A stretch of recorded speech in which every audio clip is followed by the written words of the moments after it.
this soup we have created for ourselves of all kinds of waves and phones and Wi-Fi may just have a bad effect. And certainly Brian Stein, our next speaker, is somebody who has experienced that and is going to share with us some thoughts about this and hopefully some things we can do to avoid it. So please, a big hand for Brian Stein.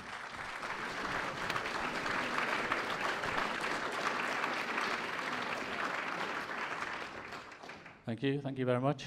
Hopefully you can hear me at the back. How do you stand out in Glastonbury? You wear a tie.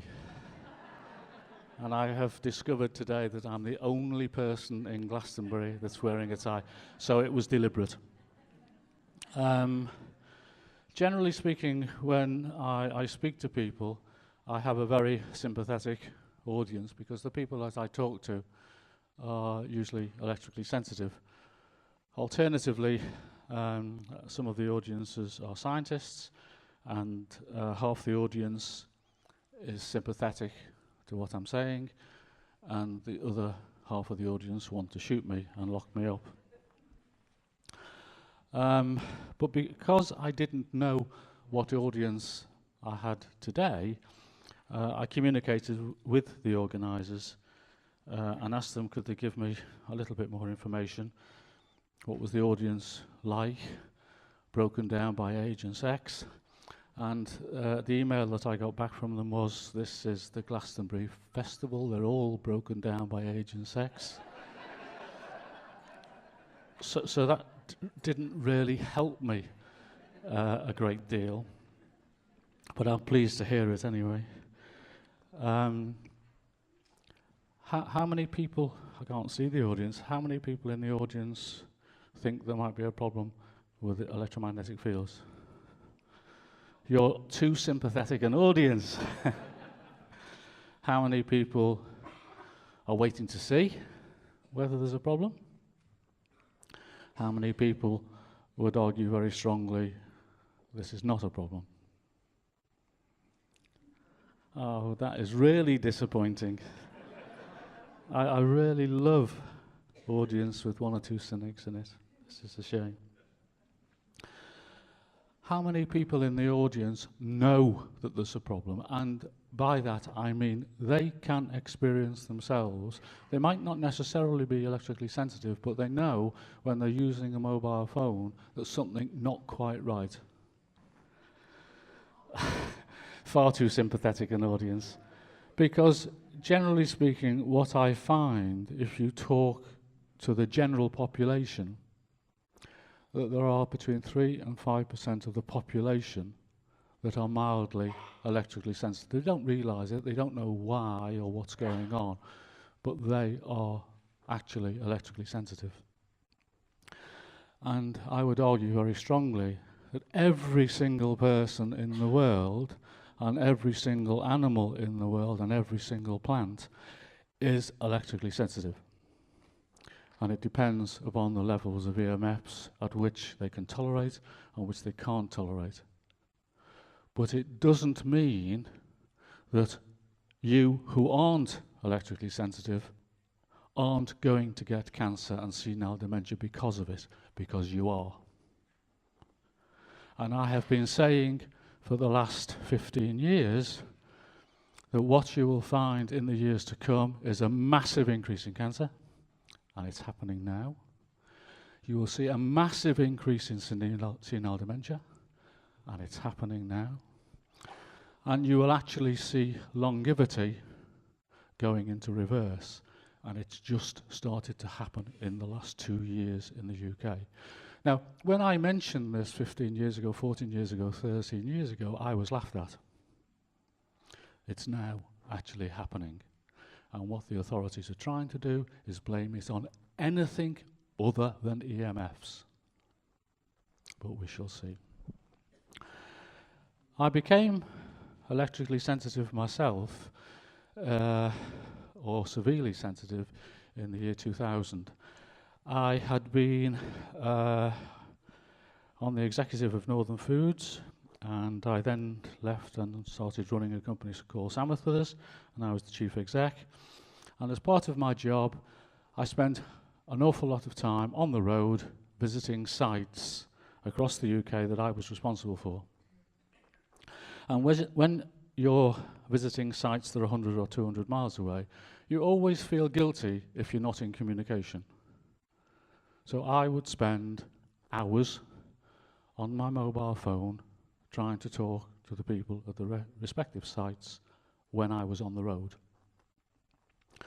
And for 9 or 10 years without no issues, no problems, I would have been one of those people that, as I drove around the countryside and I got a poor reception, would have said, we need another mast there and we need another mast over there because I can't get a good reception. I was not frightened of this technology, which is what the authorities try to make out, and it is nonsense. Most of the people that are becoming electrically sensitive are becoming sensitive because they love the technology, not because they're frightened of it. And for 9 or 10 years, as I drove around the countryside using my mobile phone, not a problem. And then in my last year of using a mobile phone, in the year 2000, I started to experience some quite weird sensations when I was on my phone. Those weird sensations were not painful in the early days. It was a prickliness, a tenderness, something quite weird going on that I couldn't pinpoint and had great difficulty describing to people. But I was assured by the Health Protection Agency that it's impossible, you can't have any ill health effects, anything that happens to you is purely temporary. And I carried on using my mobile phone, and this experience gradually got worse, till eventually I was experiencing some quite severe pain in my ear when I had my mobile phone to my head. And when I say it was the mobile phone that was doing it, I mean it was the mobile phone. So when I was on the mobile phone, pain. And this started after half an hour, and after a period of time, it was happening after a quarter of an hour, and then 10 minutes, 5 minutes. And by the time, the end of September in 2000, it was happening instantaneously. As soon as I put the mobile phone to my head, pain. As soon as I put it there, no pain, pain, no pain. It was as dramatic as that. So I knew what was causing my problem, but I thought I was a freak. I thought I'm the only person that's experiencing this, everybody else is fine. And sadly for me, I carried on using my mobile phone. Although I was using it less and less and less and less and less, I still continued to use a mobile phone. And I started using an earpiece. They don't work. They don't work at all. And it was interesting that as I was experiencing this, the Which magazine produced an article that said it actually concentrates the microwaves and is actually worse for you. And then when I made communications with Which, they then stopped communicating it, and they never said anything since, which is a bit sad, because they've become reluctant to say very much. And then one day in September 2000, I put the mobile phone to my head for the last time, and what I experienced was something like, it felt like as my eardrum had burst. I don't know what it's like to have an eardrum burst, but all I know is the pain was excruciating. I could not bear to put the mobile phone to my head. And I found thereafter, whatever had happened to me, I don't know, but I was then starting to get these weird sensations that I'd got 6 months and 9 months earlier when I was around a computer, in my car, next to the dishwasher, next to the washing machine, and I was seriously concerned as to what was happening to me. But I was running a company that depended upon the chief exec's credibility. I was selling food to Marks & Spencer, Sainsbury's, Tesco, Waitrose, you name it, everybody. And it was mainly own label. An own label, you have to be really sharp and on the ball to be able to run an own label food business with all the major retailers. And your credibility is at stake. As soon as you say you're electrically sensitive, your credibility is at stake. So I hid away. I didn't tell people other than my family and 1 or 2 people at work. And then gradually, what happened to me was, because I could no longer drive my company car, I had a big BMW, and I started to drive my wife's Nissan Micra. And the people in the business who had company cars started panicking, because they thought, oh no, the chief exec's driving around in a Micra, what's going to happen to our car policy?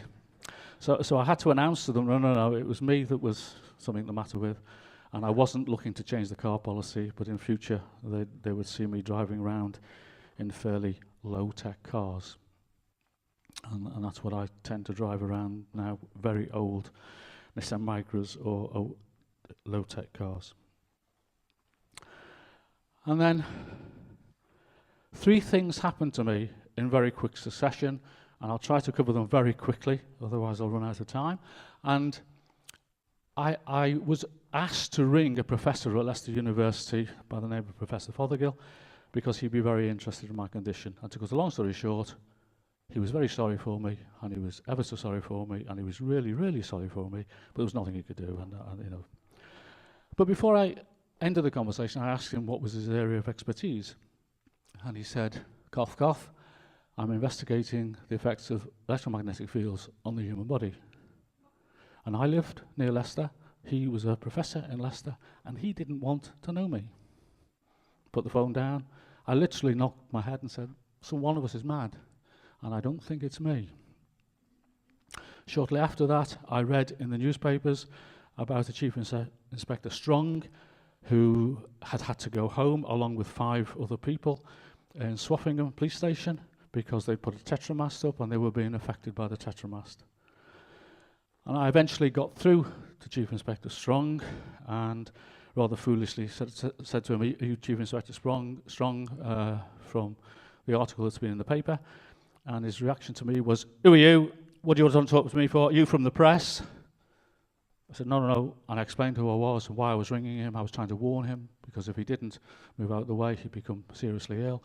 And within the time it took for me to say that, this rough, gruff Chief Inspector Strong went from being rough and gruff to being virtually in tears as he explained to me what had happened to him, and he'd gone from being a star in the force to a bum, his words, because he'd become electrically sensitive.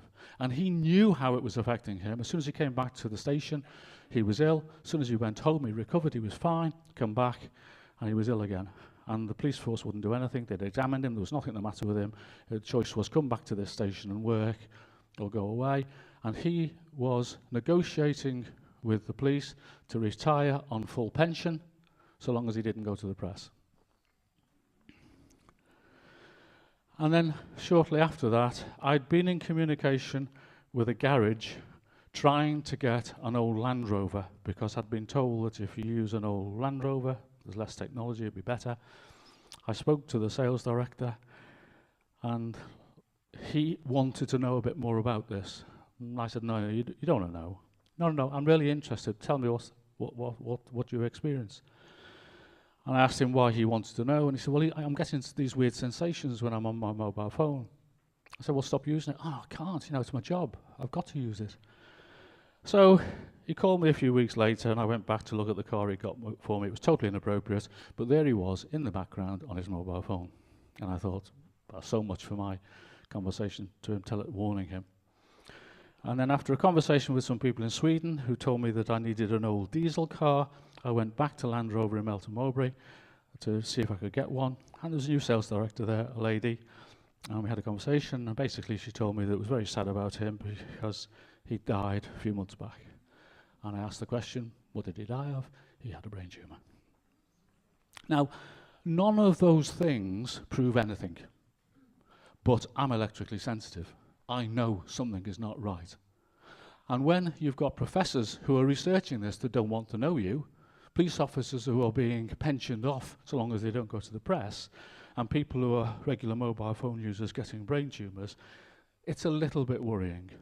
And I decided then, at that time, right, okay, the next time I'm asked to do an article, I'll say yes, because I'd said no to all the newspapers and whatever that had been in touch with me.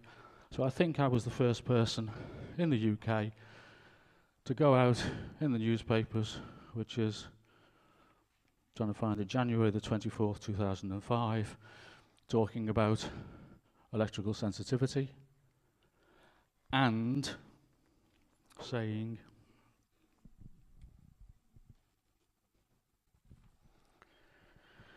I suspect that in 20 years' time we will have a problem that will make the issue of asbestos pale into insignificance. And I would repeat that again. Asbestos will be nothing compared with what's going to happen with this, and it's now happening. The Health Protection Agency, Jill Meara, after I've been on a number of television programs and radio programs saying the same thing, eventually said, we've got to help these people who are electrically sensitive. And what they did to help us was to make sure we had no voice and make sure we had no credibility. That was how they helped us. So what I did about 12 months later, because of exactly what the Health Protection Agency were doing, was to do another article in the Daily Mail talking about the problems that will exist if people don't start taking action. And as a result of that particular article, I got an audience with Sir William Stewart. But before talking about that, first of all I would say, I then took part in the Essex trials to prove or disprove whether electrical sensitivity exists.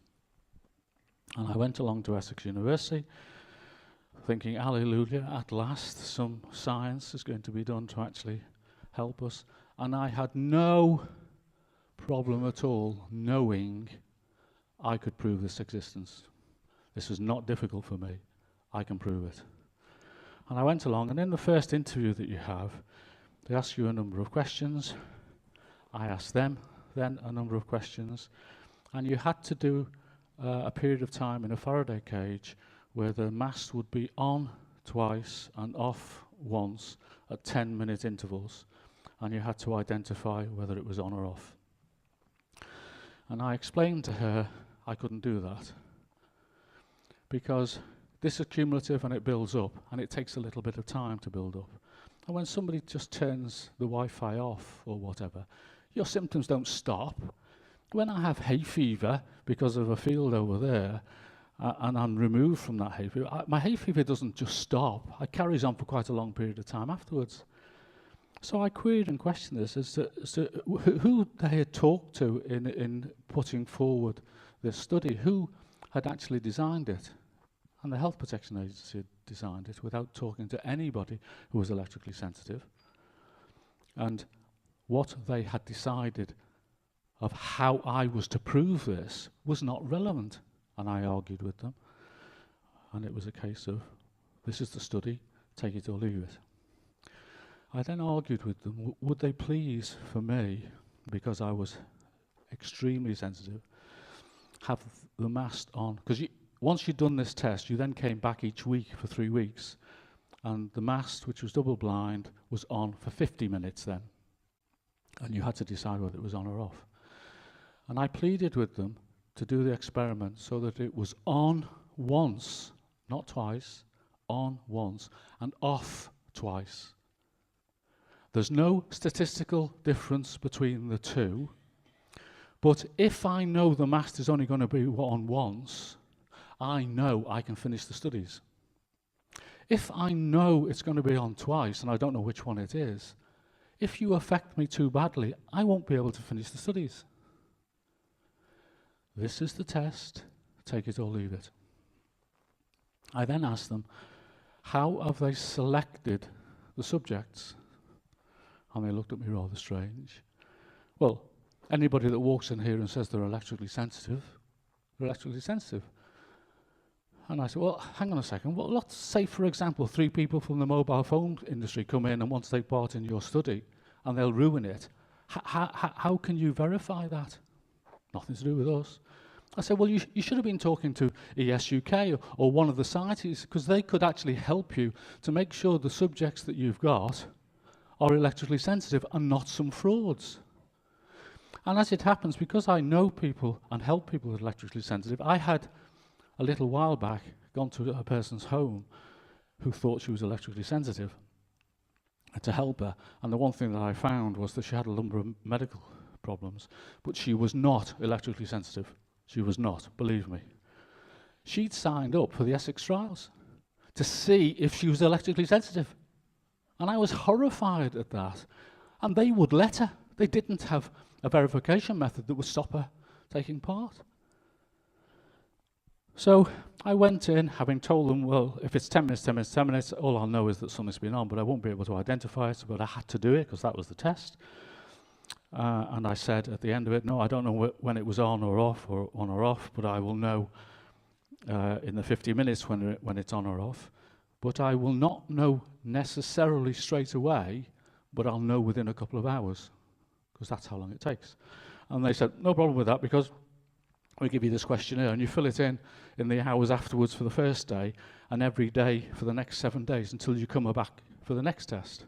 Fine, good idea. So I went away, came back a week later, and I then had the 50 minutes in the Faraday cage. And as it happens, the mast was on. At the end of the 50 minutes, they wanted to know whether it was on or off, and I said, I think it's on. I would be 60 to 70% certain the mast was on, but I will know for definite in a few hours. And they said, well, fine, this is the forms to fill in and get back to us, fill it in and get back to us. So I drove home in my car, and as I'm halfway home, I know the mast has been on, and I'm starting to get some very severe symptoms of my electrical sensitivity. And indeed, as I travel further to get home, I'm starting to get new experiences from my electrical sensitivity. And by the time I got home, I was in severe pain. I had severe cramps in my stomach, and I was starting to have difficulty breathing. And when I got home into my house with severe pain and cramps, I went to the toilet. And I was pouring with blood. And for the next 7 days, 8 days, 9 days, every time I went to the toilet, in my stool was blood. I rang the researchers the following day and said, I'm sorry, I can't do this in a week's time. If that mast is going to be on again, there's no way that I can possibly continue in this study. But I filled in the questionnaire, which they insisted on. And this went back to them, recorded delivery, and I said, discomfort in bowel, blood in stool, slight internal trembling, muscle pain, chest pains reacting much more severely than ever before near computers and TV, difficulty breathing. I would literally stake my life on the fact that the mast was on.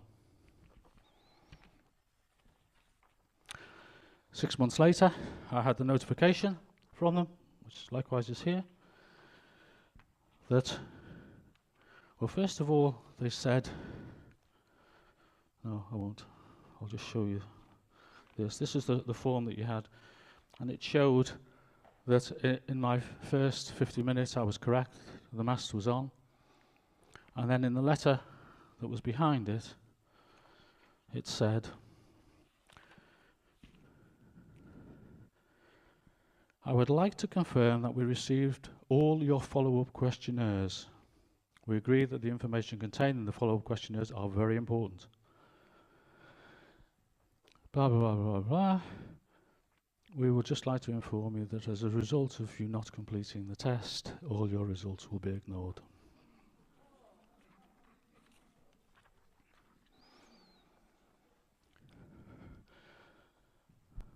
When the results came out, when these results came out, I then appeared on television and radio saying what I thought of the tests and what a sham they were, as a result of which I got a letter from Professor Elaine Fox, who was in charge of the study. And she wanted to discuss my results with the press. And I was relaxed about that, so I phoned her. I told her I'd had a letter. I was very happy that she discussed the results of my tests with the press. so long as they discussed all my results, including the questionnaire that I'd filled in. She said, "What questionnaire?" I said, "Well, you gave us a questionnaire to fill in over the next 7 days." She didn't know anything about it, she claimed. I said, "Well, that was the most important bit of the test, because this takes a while to build up in people. That information that you got from all those people would have been the most important piece of information." And I experienced bleeding for the next 7 or 8 days, having taken part in the test. "You mean you've ignored that?" And her reaction to me was, "That's impossible." And I said, "Hang on a second. Are you really telling me you're in charge of this research and you'd already decided beforehand what was possible and what was impossible, so you could ignore me when I had these experiences?" She put the phone down on me. So I rang the guy from the Health Protection Agency who'd done the work behind her on this study. And I offered to him, "I'm happy to go into this Faraday cage again when I've recovered. Give me a month or 2, and I will go into the Faraday cage again. And I'm happy to go in 10 times, 20 times, 50 times, 100 times. And I'll tell you, so long as the mast is only on once, I'll tell you when it's on. You tell me how many times you want to go in, and I'll drive down, and I'll go in there, and I'll tell you when that mast is on." And he said, "Sorry, we can't do that." And the reason he couldn't do it, he said, was because I am not statistically significant. So if one person's electrically sensitive, it doesn't exist. And secondly, if the effects of electromagnetic fields are so severe on me, he would not get that through the ethics committee. And I promised to sign away my rights, anything he wanted signed, to say I was perfectly happy, there'd be no fault on their part, I'd take part of this. He refused. So they did not want to know me because I could help to prove it. And subsequently, scientists have actually taken the raw data from Elaine Fox's studies, and they've shown, even from the raw data, that the people that they said were electrically sensitive did actually react correctly to the times when the mast was on, even though they said that it wasn't true. So that's why I became rather cynical towards the Health Protection Agency. It's why I started talking about this subject, and it's why I started investigating what was going on. And what I found, much to my surprise, is that in some countries, electromagnetic fields cause cancer, but not in all countries, which is a little bit bizarre. And I got into speaking with a number of Russians, and there is 70 years of research from Russia showing that electromagnetic fields cause cancer. And these scientists that are showing it causes cancer are esteemed scientists in Russia. Contrary to scientists who find it causes cancer in America and the UK, who very immediately become ostracized, non-scientists, campaigners, and their credibility destroyed. But not in Russia. And we had a gentleman by the name of Oleg Grigoriev, and it's on the Radiation Research Trust website, his interview. And basically he came across last year, and we invited the Health Protection Agency, MPs and the press to the meeting with Oleg Grigoriev, the equivalent of the head of the National Radiology Protection Board in Russia. And no MPs turned up. 2 press said they'd turn up and didn't turn up, and the Health Protection Agency said they were too busy.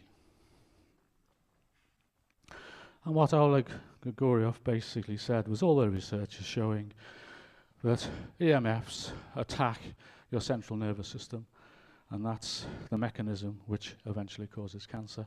But it doesn't just cause cancer, it causes a whole host of issues, neurological issues. And again, between the two of them, that they've got 100 years of studies. And when we challenged the Health Protection Agency and ICNIRB, which we did, why are they ignoring all these studies from Russia? They coughed and they spluttered. And the answer was something along the lines of, they're in Russian. Well, yeah, they're Russian scientists. The only research that we take note of is published in English. Anything in Russian we ignore. So in the lecture that Oleg Grigoriev gave last year, he told us that he had offered the World Health Organization and ICNIRB that they will translate 20, 30 of the most important studies that they have into English for them. And he was told they didn't want them. The World Health Organization did not want the Russians to translate their research showing that it caused cancer. They didn't want to see them. And we, like you, asked the question, why? And he smiled, and he shrugged his shoulders. That was the only answer he could give. So it would appear that the International Commission for Non-Ionizing Radiation, ICNIRB, who are part of the World Health Organization, are not international. They are selectively international. And many countries have now decided they don't believe their research. And in this country, you will be irradiated up to levels of about 60 watts per meter. And in other countries, it's 6. And those countries that have now started to ignore ICNIRB because they don't believe their studies and they don't believe what they're saying are half the population of the world. So the people that have now introduced levels of 6 volts per meter are Russia, China, India, parts of Belgium, Luxembourg, Austria, Switzerland. So although it doesn't exist in the UK and it's not possible, that's not the case around the rest of the world. They are becoming frightened of what they're seeing, but they don't know how to deal with it. And whilst they're frightened and don't know how to deal with it, the one thing they won't do is admit that it causes cancer and it causes dementia. Although there's lots of studies there saying that it does. And interestingly enough, a lady by the name of Gro Harlem Brundtland, who's the ex-premier of Norway, became electrically sensitive. And she talks about it, how she became electrically sensitive. And when she resigned as Premier of Norway, she became head of the World Health Organization. And you can imagine the consternation that that caused, because they shielded her room so she could carry on doing her job, because she wouldn't use a mobile phone. And the press then started to ask the question, hang on a second, World Health Organization, you say electrical sensitivity doesn't exist, and yet the person who's the head of your organization is having her room shielded because she's electrically sensitive. What's going on? She was removed. And interestingly enough, a number of the people who developed the mobile phone, Per Bach is one of them. He was a technician for Ericsson. He became seriously electrically sensitive, and a number of the technicians became sensitive when they were developing the mobile phone. And what the company did was they helped them. They shielded their rooms, they shielded their home, they shielded their workplace so that they carry on working. And he was able to carry on working until the mobile phone popularity took off. And then the people who then run the mobile phone industry weren't technicians, they were marketing people, they were solicitors, they were lawyers. And then all the people that were electrically sensitive who had developed the mobile phone were fired. They got rid of them because they didn't exist, because there was no such thing as electrical sensitivity. So they couldn't keep them. They were fired. And if anybody wants to read what Sir William Stewart said about this science, read what Sir William Stewart said in 2000, because although the Health Protection Agency said there's no evidence of harm, If you read the report, you will find a report that's very different from that. On the balance of evidence, Sir William Stewart was saying there's no harm, but he was also saying, well, there's not enough research, we don't know. And he highlighted the research that was in there, which needed more research to find out the truth. And there was a man who was seriously concerned about what was going on. And then, as I said to you before, I had an interview with Sir William Stewart. And what happened was that I explained to him what had happened to me. He listened very politely, and I think he was genuinely concerned. He asked me, would I get involved in helping to design the next studies that they were going to do? And I offered to help. And after I had an hour's audience or so with him, he then left, and I was left with his number 2 and number 3.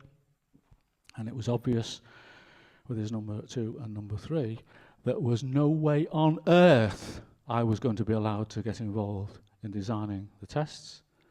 And indeed, there was not going to be any more tests.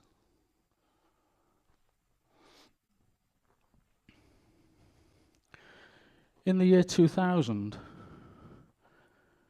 a university was commissioned to look at all the evidence and see whether there was a problem with mobile phone communication. The company that commissioned the report was T-Mobile, and this was done in Germany, at a university in Germany. And what they did was they never published the report.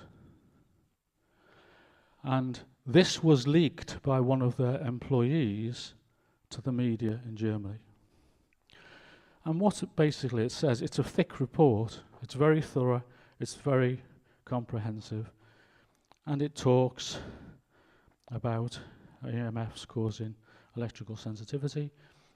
It talks about EMFs causing cancer. It talks about EMF causing sperm issues, quality of sperm. It can be concluded that electromagnetic fields with frequencies in the mobile telecommunications range do play a role in the development of cancer. Not unequivocal, it does. Likewise with damage to DNA, multiple studies showing that it does.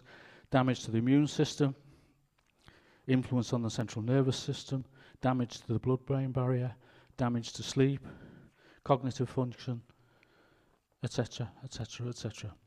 So when the press got hold of this, you can imagine they went back to T-Mobile, said, hang on a second, done this research, why haven't you taken this seriously? And T-Mobile said, oh, we've taken this very seriously. We've taken this so seriously that as soon as we got this report, we had another one done. And we went to a different university. And that university concluded that everything was okay. So there was no need to publish this report. That's how it works. That's how it works. And interestingly enough, one of the countries, I'm not too sure whether I mentioned them, but had reduced the power levels down, is Italy. Italy has taken this a little bit more seriously. And a court case was brought not so long back with a cancer cluster of people who lived a few miles from some of the most powerful transmitters in the country. And this cancer cluster they thought was caused by the masts, the transmitters, and the people there took a court case. And after a number of years, the Supreme Court in Italy, the highest court there is, concluded the cancer was caused by the masts. The court, the Supreme Court in Italy. It's being, what was awarded to those people has never been paid. And the reason that it's not been paid is because the transmitters are in a different country than Italy. They're in the Vatican. and the Vatican has God on their side, and they're not paying up because they've decided that the Vatican believe ICNIRP and it's not possible to happen. So it's gone nowhere. But the Supreme Court in Italy believed the cancer was caused by EMFs. And you can read all the information. It is on the internet there. It's not difficult to find. And one of the best websites of all to go to is Microwave News. It's run by Louis Slezhan in America, and it's very, very accurate in what it reports. Good or bad, it's very accurate in what it reports. And then, because of all this traumas about whether there is a problem or whether there isn't a problem, there was a scientist who was asked and paid for by the European community to do research to find out conclusively, once and for all, whether there's a problem. And this was called the Reflex Project. And the Reflex Project took place in about a dozen universities across Europe, not the UK, but across Europe. And what they found over the years, and published information over the years, was that EMFs cause cancer. And the gentleman concerned was lecturing on the subject around the world, and a great deal of hubbub was being caused by his lectures and the research. And then one day, one of the main universities behind this research was the University of Vienna. And the scientist who had been conducting the research in Vienna was accused of fraud. They had, it claimed, known, they weren't double blind, she knew the code of the different on, off, and whatever, and had rigged the results. She'd admitted this, and she had been suspended. So you can imagine the headlines that hit the newspapers. Reflex Project, fraud. And everybody forgot about the Reflex Project because it was fraud. Now, interestingly enough, every single university had found exactly the same results. So even if there had been a fraud, every single other university had found the same thing. But that was forgotten. Meanwhile, the lady who was being accused of the fraud was ringing and emailing her friends and family and the university saying, I have not committed a fraud, I didn't know any of the codes, this is a lie, I have not admitted carrying out a fraud, this is a lie. And this caused quite a stir in the university, who eventually dismissed the head of the research body that had found that she was committing a fraud, who did work for the mobile phone industry, and they put in an independent body of people to look at what had happened. And at the end of that research and work that they did, she was reinstated with full honours. It was admitted that there was no evidence that she had committed a fraud at all, and she carried on working at that university. And in some of the papers in Germany, there was a couple of lines on page 27 saying it wasn't a fraud. Everybody else who'd read the headlines knew it was a fraud. But when it was found out it wasn't the headlines. It was a couple of lines. So if you speak to independent people in Europe now and ask them about the Reflex Project, they still say, oh, that was a fraud, wasn't it? Hang on. No, it wasn't. This guy who did it is still lecturing on how it wasn't a fraud, but his career had been ruined because of those headlines. And that's how they play the game.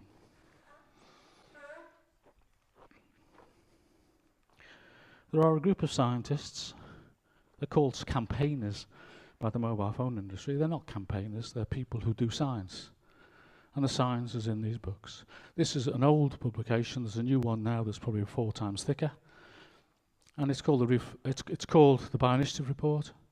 Cindy Sage, an American solicitor, has compiled it with scientists, and it lists all the peer-reviewed research showing it causes cancer, it causes senile dementia, it causes electrical sensitivity, it causes neurological disease. It's all in there. And sadly, when scientists find there are problems, it seriously damages their career, which is why you find very few scientists in the UK that get involved in this science, and you certainly don't find any young scientists getting involved in this science because they know their career is going to be damaged. But interestingly enough, not all countries are the same. This is a publication that is issued by the Swiss government, and it goes to every single household in Switzerland. And it says, at the beginning, it has been scientifically established that intensive non-ionizing radiation is harmful to our health. That's Wi-Fi and mobile phones that you're experiencing now. But certain biological effects also occur at exposure levels well below internationally recommended limits. So they then published this book about what you can do to help your health and what the government will do to help your health. And they have reduced the levels in Switzerland to 6 volts per meter, not 60. And going back a number of years ago, the Radiation Research Trust, which I chair, we had a conference. It was spread over 3 days, and we had all the major scientists from the world there, including ICNIRP, that say there's not a problem, and the scientists that say that there is a problem. And rather naively, we thought, well, if we bring them together, hopefully we can have a consensus and people will come together. How naive we were. Because obviously, it was even to the extent of the scientists that believe it sit that one side of the room and the scientists that don't sit that. They wouldn't talk to each other. They hated each other. And the problem is that it's a little bit like pregnancy. You can't be half pregnant. You can't bring these people together because it's either safe or it's not safe. And the people who sit one side of the fence know it's not safe. And the people who sit the other side of the fence, and I'm biased now, are looking after the economy. Because can you imagine what would happen if we were told and admitted that EMFs cause cancer, EMFs cause senile dementia? Can you imagine how we would operate our society? How would the banks run? That's why the government is frightened of admitting that there's a problem.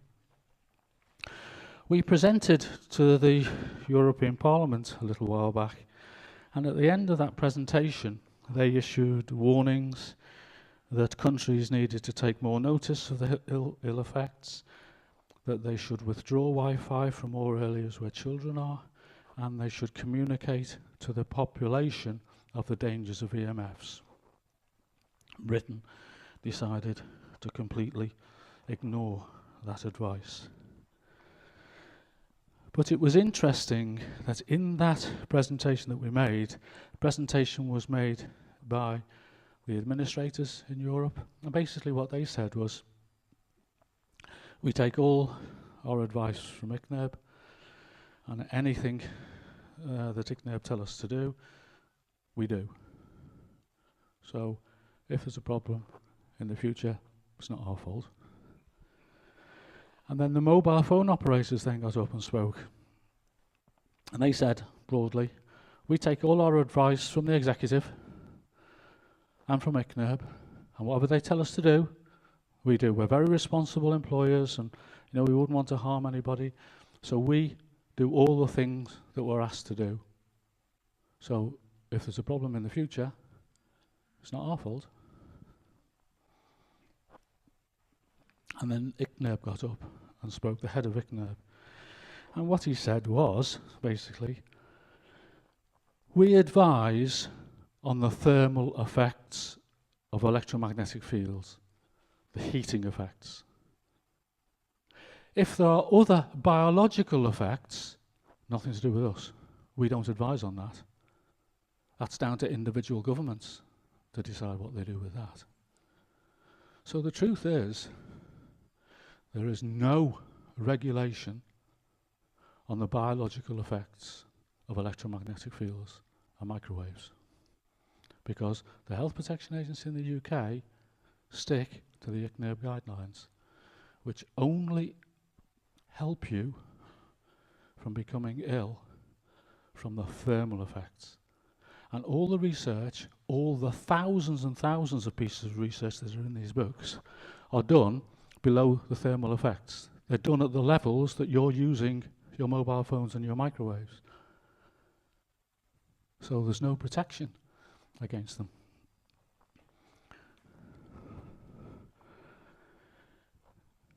More recently, there has been some research in Sweden, some research in France, and some research in Germany, taking mice and subjecting them to Wi-Fi, and each of them showing that mice kept in a Wi-Fi environment get cancer. And a gentleman by the name of Alex Lerchel is one of the scientists that has always been absolutely adamant that it's not possible, it can't happen, they're obviously doing something wrong. And when this research was then done in Germany, he ridiculed the research and said that they'd got it badly wrong. And the reason that he said that they got it badly wrong is they'd used the wrong mice, and these mice were susceptible to cancer. They had been genetically changed and they were susceptible to cancer. And they had been kept in an environment that was too small, so they suffered from stress. So therefore, suffering from stress, they will be vulnerable to increased levels of cancer. So the German government asked him, would he do the same research using the mice that he wanted to use, who were perfectly okay, and using plenty of space so they wouldn't be stressed. And he agreed. And he did it. And at the end of his research, he issued an apology to all the scientists that he'd been rubbishing, because he said his research came to exactly the same conclusions, that EMFs, wireless, cause cancer. I've got 5 minutes. So, very quickly, what's the latest news? Obama wanted to have the definitive study as well, because Europe had done theirs and it had all been rubbished, and a lot of campaigners in America were still saying there's a problem, there's a problem, there's a problem, there's a lot of research here saying it causes cancer, etc., etc. So the definitive study was decided to be done in America by the National Toxicology Program. The National Toxicology Program are the people in America that decide are any chemicals or residues or insecticides or whatever, are they dangerous? So they asked them to do the definitive research, and they did, and they subjected, I think it was something in the order of 7,000 mice and rats to wireless, and half of them to non-wireless. They were in a safe environment, shielded. And the results of those studies are due later this year. Probably be December the 31st or December the 25th, as somebody said, to hide the news. But what they did last September was they issued a warning. And the guy who headed this up said, look, the last person that thought there would be a danger from this is me. The research is showing that EMFs cause cancer.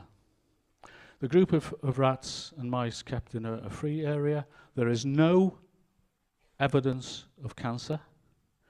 There is, I think the media have said, there is a small evidence of cancer. was slightly different. There is cancer. The rats and mice kept in a Wi-Fi environment are getting cancer.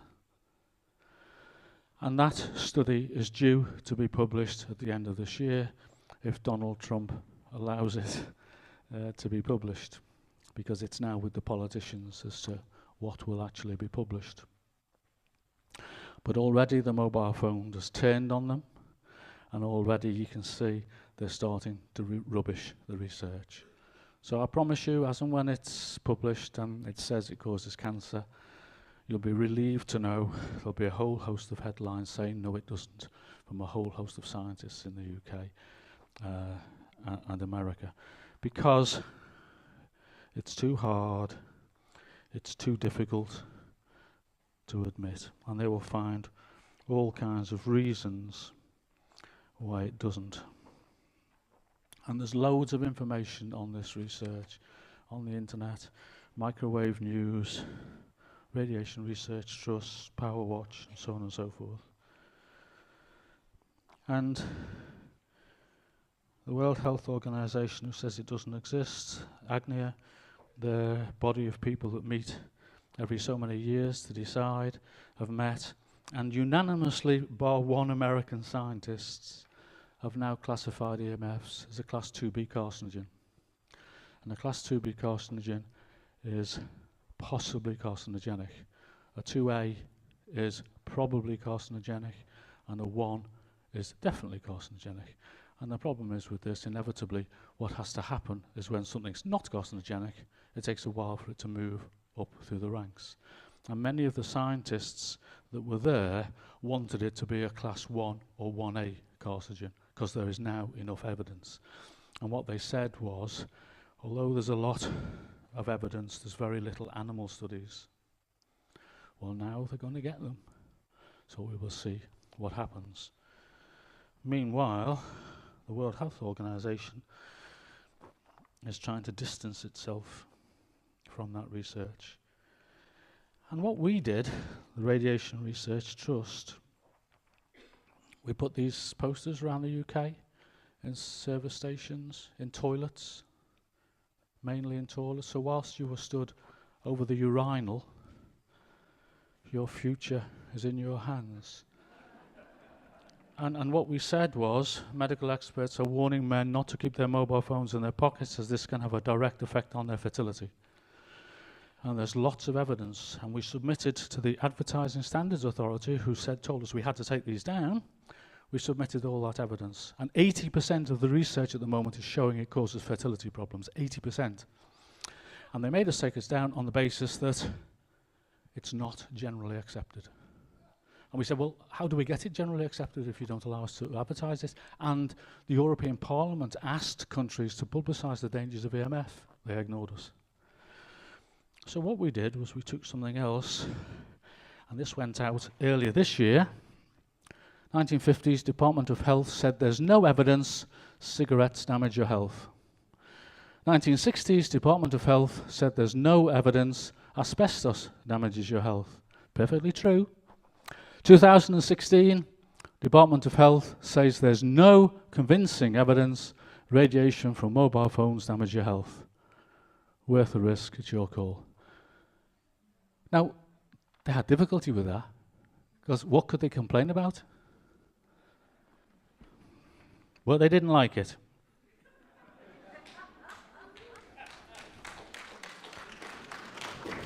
And people still say there's no evidence of harm. There's hundreds and hundreds of scientific papers showing harm from Wi-Fi. Literally.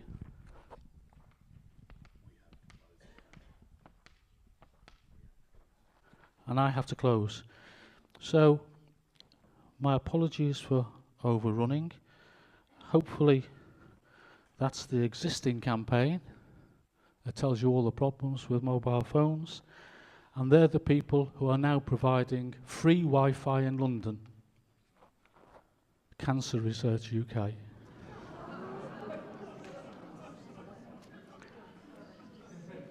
And in India, they're allowed to publish mobile phones, radiation are dangerous, but not in this country. And I could go on for hours, but I have to stop.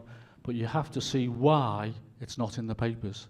Because if you look in your newspapers, 50% of all the adverts in the media now are paid for by the wireless industry. So which newspaper is going to start condemning the wireless industry and lose 50% of their income? Thank you very much for being patient. Brian Stein, thank you very much indeed. A brave man.